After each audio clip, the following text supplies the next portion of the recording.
Hello everyone and welcome to Long's Toys. I have a Kamen Rider Ghost review for you today. This is the DX Iguana Ghostriker. This is Ghost's primary vehicle, or kind of two of his vehicles combined together. Obviously the motorcycle is his kind of primary vehicle, but then there's like a pirate ship that it can merge with and it becomes this, which is the height of craziness, but I think it's pretty awesome at the same time. So here is the front of the packaging. Here it shows what I was just talking about, how the bike merges with the pirate ship to become the iguana. On this side, shows a picture of the bike and the pirate ship. Here he is riding the iguana on this side. And again, the back just kind of shows other things that are available. You got Ghost and Spectre here. Shows how everything merges together. And then cool picture on the bottom there. So I'll go ahead, get this guy out of the packaging, and we'll take a closer look. Alright, so this is exactly as it comes in the packaging. Here is the standard bike.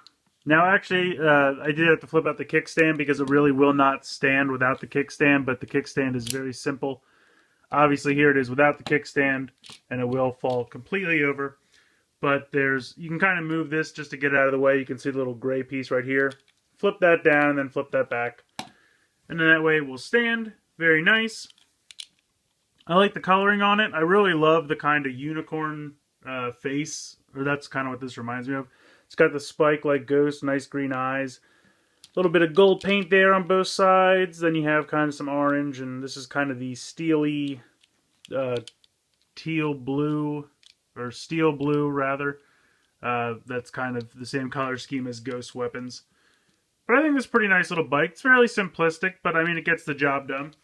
Now, I'm going to use Spectre just because I happen to have him handy, as opposed to Ghost.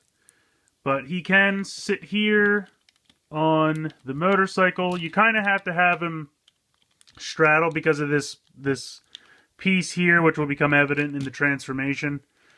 But if you just kind of make him sit a little wide, put his feet back, you can get his hands on the handlebars. It just takes some doing.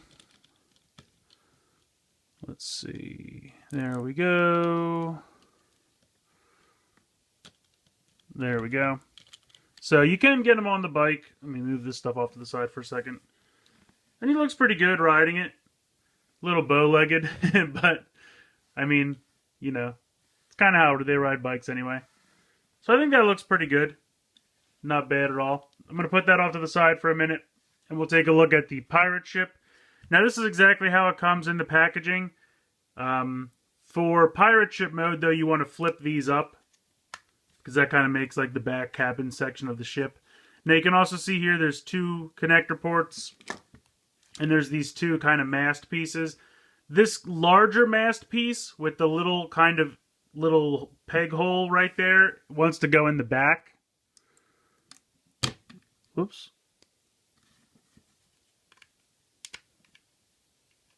Come on, buddy. There we go. So go ahead and peg these two in. And there you have your masts or sails for your pirate ship. Now this is a crazy design for a pirate ship, I gotta say. I don't know why it has these two massive legs. I'm assuming it's just because they wanted them for iguana mode and they could not find a place to hide them away like they could with the back feet. But I don't know, it's just crazy and I kind of love it. I love the red face underneath here. I love the red eyes. I think that looks really cool. It kind of reminds me almost of something like a Koopa, you know, what are they called? The warships, basically. Something crazy like that. It's got kind of a big gun here in the front. But I think it's a nice overall paint job. Like I said, I love the red used for the eyes and mouth. The silver trim here looks nice. The silver on the feet.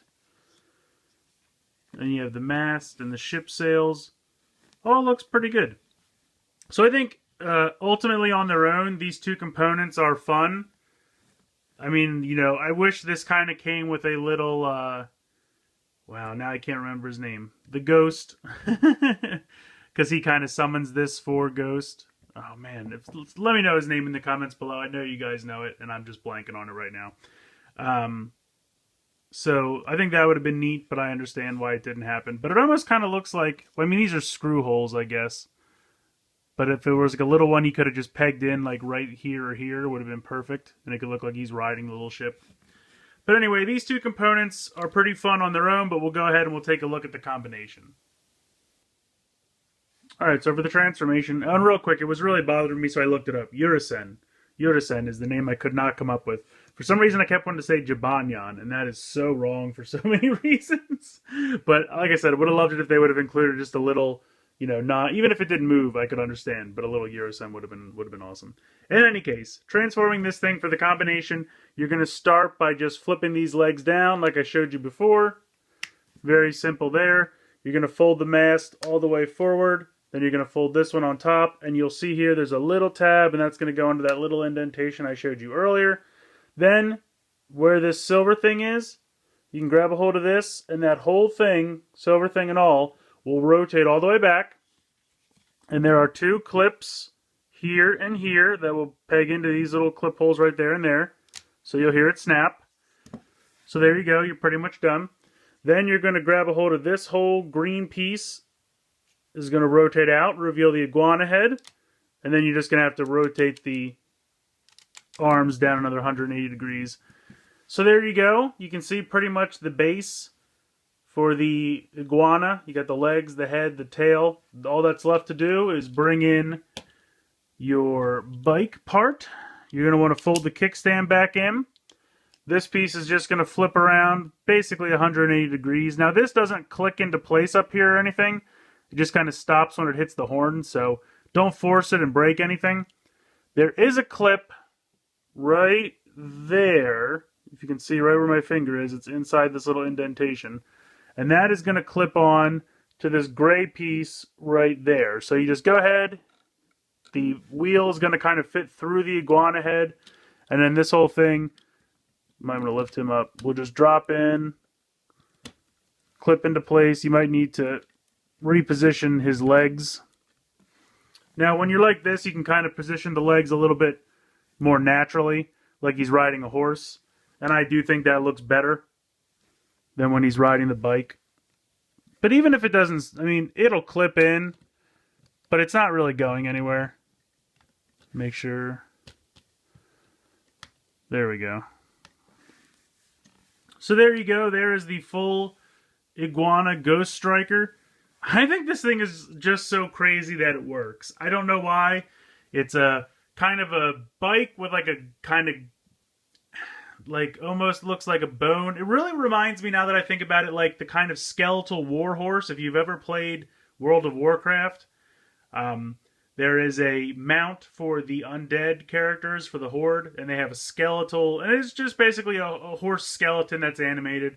That's what the head of the bike really reminds me of, the skeletal warhorse with the horn in the front.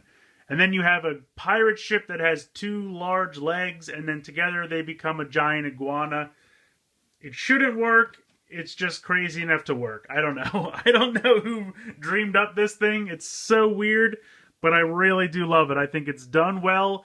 The bike looks good on its own. The pirate ship looks great on its own. Together they look fantastic. I mean, the back here is, you know, I could easily see how someone might think it's a mess, but they went to the trouble of putting in the green for the iguana tail underneath so that it's exposed in this mode, and I think that's a pretty nice touch. It's that little bit of extra effort that kind of makes that look like a cohesive iguana tail. Yes, it has some black framing around it, and this bit under here is, you know, kind of a little bit of a mess. But I think that's a nice touch to put that green in there to kind of, you know, at least make it look like a solid iguana tail. And I think I jinxed this now. Connect on there, pal. There it goes. Okay, so I really like the look of it. The iguana head looks great. You got the teeth are all individually painted. You got the eye, the horn, the little front of his nose. All looks really good. I mean, I really love this thing. I can't explain why. I just do. It's just crazy enough to work. I think it looks fantastic. So I love this thing. Like I said, it's just crazy enough to work. I don't know who dreamed it up, but it's out there. But it's really part of its charm. It's also kind of the second time in a row for a rider where we've gotten a really large vehicle. We had Trider on last year, but that was because he was, you know, a rider that used a car as opposed to a motorcycle. This thing really feels to me like a putting your toes in the water, testing the waters of introducing like Mecha to Kamen Rider. Because there have been times on the show where, you know, this thing will turn into the iguana and sometimes he'll destroy a ghost, but then it like inhabits like a large piece of machinery or something, and then the iguana will fight that, and it almost kind of feels like a mecha battle. So I don't know if this is like a trend they're trying to see if they can introduce, because, you know, it would mean more merchandising. I don't know. So we'll have to wait and see what happens with whatever rider is after this. And this has really only been in the show once or twice. It's not hugely prominent. So we'll see what ends up going on with it. But I think this toy's a lot of fun. I recommend picking it up, especially if you have the Ghost Gadget series, because it's meant to interact with them and it works really well. So let me know what you guys think in the comments below.